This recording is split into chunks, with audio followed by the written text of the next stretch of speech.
किसी भी काम को पूरा करने के लिए एक एक कदम आगे बढ़ाना पड़ता है।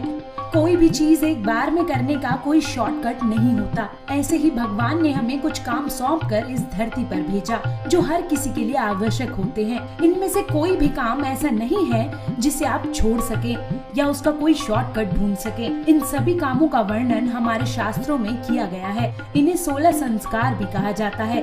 सभी को इन 16 संस्कारों का पालन करना चाहिए। ये सभी संस्कार हमारे जन्म से मृत्यु तक अलग अलग समय पर किए जाते हैं। 16 संस्कारों का अपना अलग अलग महत्व होता है। जो व्यक्ति इन 16 संस्कारों का निर्वहन नहीं करता उसका जीवन अधूरा ही माना जाता है। जिन 16 संस्कारों की हम बात कर रहे हैं उसमें से सबसे पहले है गर्भाधान संस्कार। ये संस्कार मनचाही संतान की प्राप्ति के लिए होता है। इस संसार से ही हमारा वंश आगे बढ़ता है। दूसरा है पुंसवान संस्कार। ये एक संस्कार है जिसे स्वस्थ, सुंदर और गुणवान संतान की प्राप्ति होती है। गर्भ में शिशु के होने के दौरान उसे बौद्धिक और मानसिक विकास के लिए ये संस्कार किया जाता है। तीसरा है सीमंतोन्नयन संस्कार। शास्त्रों के मुताबिक बच्चा जब गर्भ में होता है तो चौथे, छठे और 8वें महीने में इस संस्कार को किया जाता है। ऐसा इसलिए होता है क्योंकि इन तीनों ही महीनों में बच्चा माँ के विचार और कामों को समझने लगता है। चौथे नंबर पर है जात कर्म संस्कार। जब बच्चा जन्म लेता है तो इस संस्कार को किया जाता है। इस संस्कार के करने से बच्चे पर पड़े प्राकृतिक दोष दूर हो जाते हैं। इस संस्कार के दौरान जन्म होते ही बच्चे को घी और शहद चटाया जाता है। इसी के साथ उसकी लंबी उम्र के लिए वैदिक मंत्र बोले जाते हैं। इसके बाद होता है नामकरण संस्कार। शास्त्रों के मुताबिक जब बच्चा पैदा होता है तो उसके जन्म के 11 दिन बाद उसका नामकरण करवाया जाता है। इस संस्कार के मुताबिक ब्राह्मण बच्चे का नाम शास्त्र के मुताबिक तय करता है। छठा है निष्क्रमण संस्कार। इस संस्कार को बच्चे के 4 महीने का होने पर किया जाता है। शास्त्रों में बताया गया है कि हमारा शरीर 5 चीजों से मिलकर बना है, जिसमें पृथ्वी, जल, अग्नि, वायु और आकाश आते हैं।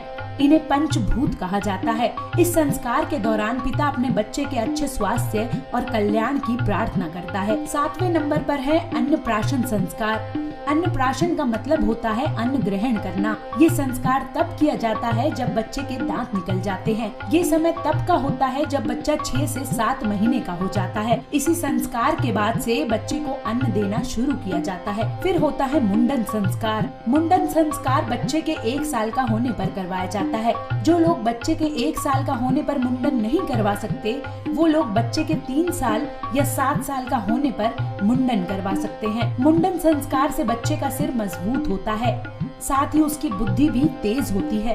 9वें नंबर पर है विद्या आरंभ संस्कार। इस संस्कार में बच्चे को शिक्षा ग्रहण करवाई जाती है। 10वां है कर्णवेद संस्कार। कर्णवेद संस्कार में कान छेदे जाते हैं। इससे सुनने की शक्ति में वृद्धि होती है। शास्त्रों के मुताबिक ये एक्यूपंक्चर का काम करता है, जिससे दिमाग तक जाने वाली नसें ब्लड फ्लो को ठीक रखती हैं। 11वां है उपनयन या यज्ञोपवीत संस्कार। यज्ञोपवीत का अर्थ होता है जनेऊ, जिसमें 3 सूत्र होते हैं। यहाँ 3 सूत्र का मतलब त्रिदेव यानी ब्रह्मा, विष्णु, महेश से है। इस संस्कार से बच्चों को बल, ऊर्जा और तेज प्राप्त होता है। 12वां है वेदारंभ संस्कार। इस संस्कार को सबसे महत्वपूर्ण माना गया है क्योंकि ये वो संस्कार है जिसमें बच्चे को हम अपने वेदों का ज्ञान देते हैं। फिर है केशांत संस्कार। केशांत संस्कार का अर्थ होता है बाल जिन्हें कटवाना पड़ता है। ये एक तरह से मुंडन का ही दूसरा भाग है। बालों को कटवाने से शुद्धि होती है। शिक्षा शुरू करवाने से पहले शुद्धि जरूरी है ताकि दिमाग ठीक से काम कर सके। आपने देखा होगा गुरुकुल में आज भी शिक्षा शुरू होने से पहले छात्र के बालों को कटवा दिया जाता है। इसके बाद है समावर्तन संस्कार। पहले बच्चे गुरुकुल में पढ़ने जाते थे तो बहुत से बच्चों को आज भी हॉस्टल में भेजा जाता है। पढ़ाई पूरी होने के बाद उसे वापस समाज में लाने के लिए ये संस्कार किया जाता है। इसका तर्क होता है कि किसी भी ब्रह्मचारी व्यक्ति को मनोवैज्ञानिक रूप से जीवन के संघर्षों के लिए तैयार किया जाना। 15वां है विवाह संस्कार। विवाह संस्कार सभी संस्कारों में सबसे अहम संस्कार है। इस संस्कार के मुताबिक वर और वधू को एक बंधन में बांधा जाता है, जिन्हें साथ रहकर धर्म का पालन करना पड़ता है। इसी संस्कार से व्यक्ति पितृषण से मुक्त होता है। सबसे आखिरी है अंत्येष्टि संस्कार। ये व्यक्ति का अंत होता है जिसमें वो अपना देह त्याग कर संसार छोड़ देता है। शास्त्रों के मुताबिक मृत देह को अग्नि को समर्पित किया जाता है। किसी भी मृत व्यक्ति को मुखाग्नि देने के लिए घर से अग्नि जलाकर ले जाई जाती है। इसका मतलब होता है कि विवाह के बाद व्यक्ति ने जो अग्नि घर में जलाई थी उसी से उसके अंतिम यज्ञ की अग्नि जलाई जाती है। चैनल विश्वास धर्म डेस्क।